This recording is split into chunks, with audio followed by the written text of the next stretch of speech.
اور اگر تم ایک عورت کو چھوڑ کر دوسری عورت کرنی چاہو اور پہلی عورت کو ڈھیر سا مال دے چکے ہو تو اس میں سے کچھ مت لینا، بھلا تم بہتان لگا کر اور کھلا گناہ کر کے اپنا مال اس سے واپس لوگے؟ اور تم دیا ہوا مال کیوں کر واپس لے سکتے ہو جبکہ تم ایک دوسرے کے ساتھ صحبت کر چکے ہو اور وہ تم سے پختہ عہد بھی لے چکی ہیں؟ اور جن عورتوں سے تمہارے باپ دادا نے نکاح کیا ہو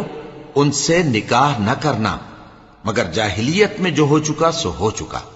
یہ نہایت بے حیائی اور اللہ کی ناخوشی کی بات تھی